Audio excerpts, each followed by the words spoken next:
వరుసగా ఆటోలు వస్తూ ఉంటాయి, ట్యాక్సీలు వస్తాయి. ఫస్ట్ కమ్ ఫస్ట్ సర్వ్, ఎక్కడికి పోవాలనో అకార్డింగ్ టు డిస్టెన్స్ రేట్లన్నీ డిసైడ్ అయిపోతాయి. పే చేస్తారు, వెళ్ళిపోతున్నారు.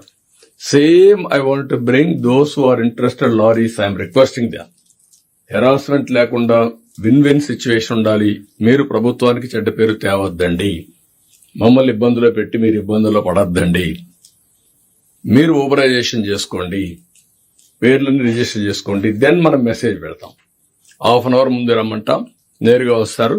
శాండ్ ఉంది, నేరుగా లోడ్ చేస్తాం, ఎక్కడ పోవాలని చెప్తాం, వెళ్తారు. వాళ్ళు కూడా ముందే అవన్నీ కూడా ఆప్షన్స్ అన్ని బుక్ చేసుకుందాం. వాళ్ళకు పలానా దగ్గర నేను పోనంటే ఆయన చాయిస్, పోయే వాళ్ళకి మనం ఇస్తాం. ఏది కూడా స్టాండర్డైజేషన్ చేస్తాం. రేట్లన్నీ స్టాండర్డైజేషన్ ప్రకారం ఎవరైతే విల్లింగ్ ఉంటారో అవన్నీ ట్రాన్స్పరెంట్ గా పెట్టేస్తాం. ఇవన్నీ బుక్ చేసిన తర్వాత ఒకటి ఊబరైజేషన్ ఆఫ్ ట్రాన్స్పోర్ట్. అవసరమైతే ఆ వ్యక్తి రావాలంటే పలానా రోజు మీకు దొరుకుతుందంటే వచ్చి ఆయన వెహికల్ అయినా పోవచ్చు, లేకపోతే లారీలో కూర్చొని ఇంటికి తీసుకుపోవచ్చు. We don't have any objection. Check చేసుకోమనండి. ఎక్కడైతే బిగినింగ్ పాయింట్ ఉందో, ఒక లారీ తీసుకున్నాడు 10 tons, నేను వస్తానంటాడు అని బస్ లారీలెక్కి వెళ్ళిపోతాడు, లేదంటే ఆయన ఓన్ వెహికల్ ఉంటే వెళ్తాడు.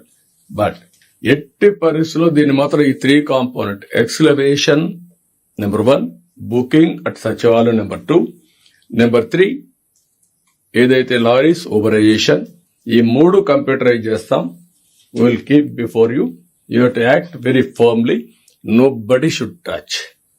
ఇది ఏదైతే పేదవాళ్ళకు ఉపయోగపడి మనం ఇప్పుడు రోటీ, కపడా, మకాన్ అంటాం. ఆహారం, దుస్తులు, ఇల్లు, ఇది ఇంటికి కావాల్సిన ఇసుక. అది కాకుండా it is the right the common man. Nature లో వచ్చిన ఇసుకని కొంతమంది ఇష్టానుసారంగా చేయడం చాలా దుర్మార్గం. పోయిన గవర్నమెంట్ చాలా జరిగాయి. దానిపైన కూడా ఇప్పటికే ఎంక్వైరీలు జరుగుతున్నాయి. కడాన సుప్రీంకోర్టు చెప్పినా భయపడలేని పరిస్థితికి వచ్చాం. ఇమ్యూనిటీ, దానికి కూడా సుప్రీంకోర్టును కూడా మభ్య పెట్టడానికి తప్పుడు సర్టిఫికెట్లు ఇచ్చారు. ఒక విషయం మీరు గుర్తుపెట్టుకోవాలి, టెక్నాలజీ ద్వారా ఇన్వెస్టిగేషన్ చేస్తే అన్ని దొరుకుతారు, ఎవడు తప్పించుకోవాలండి. అందుకే చెప్తాను, శాండ్ విషయంలో కూడా నో కాంప్రమైజ్. చాలా ఇర్రెగ్యులారిటీస్ వచ్చాయి. ఇప్పటికే అక్కడ కన్సర్న్ ఆఫీసర్ పైన యాక్షన్ తీసుకోమన్నాం. ఇప్పుడు నేను ఆర్డర్ చేస్తున్నా, సిబిసిఐడి ఎంక్వైరీ చేస్తాం. మొత్తం కేసునంతా ఎవరెవరు తప్పు చేశారో వాళ్ళందరినీ పనిష్ చేస్తాం. ఆ విషయంలో నో క్వశ్చన్ ఆఫ్ కాంప్రమైజ్. ఇక్కడ నేను మిమ్మల్ని కోరేది, మీరు ఎక్కడా రాజీ పడకుండా దీన్ని ట్రాన్స్పరెంట్ గా ఎస్టాబ్లిష్ చేయమని మిమ్మల్ని కోరుతున్నా. దీనికి మనం వర్కౌట్ చేయాల్సిన అవసరం ఉంది. అదే మరిగా మినరల్ వెల్త్ కూడా దాన్ని ఏ విధంగా చేయాలని first preference industry, value addition, అవి కూడా వర్కౌట్ చేద్దాం. అదే మరిగా దాన్ని కాపాడుకోవాలి. That is the wealth. ఏదైతే మనం రెవెన్యూ జనరేషన్ చేయాలనుకుంటున్నాం అన్ని వర్కౌట్ చేస్తాం. లాస్ట్ 5 years లో చాలా మిస్యూజ్ జరిగింది. నేను పబ్లిసైజ్ చేశాను వైట్ పేపర్ కూడా. కడాన మామూలు క్వారీలు కూడా కబ్జా చేసే పరిస్థితికి వచ్చారు. మామూలు బిగ్ మైండ్సే కాదు. దాన్ని ఏం చేయాలనో will take action on that. ఇది మీకు ఎవరికైనా డౌట్లు ఉంటే యూ కెన్ ఆస్క్ మీ.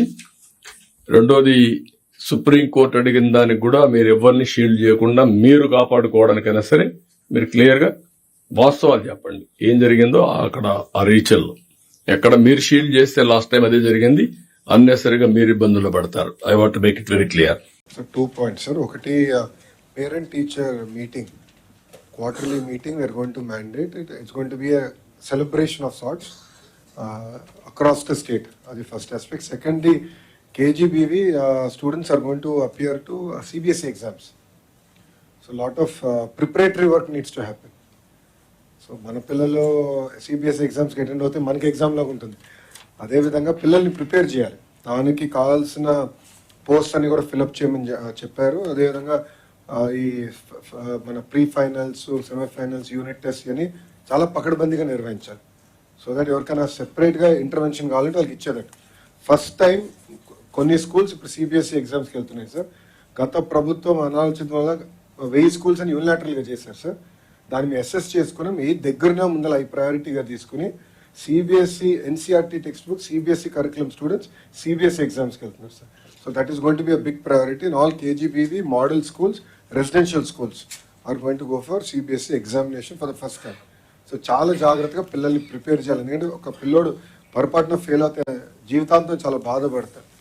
అది జరగకుండా చాలా జాగ్రత్త హోంవర్క్ చేసుకుని మనం వెళ్ళాలి. ఈ రెండు మా సైడ్ నుంచి ఒక చిన్న థ్యాంక్ యూ.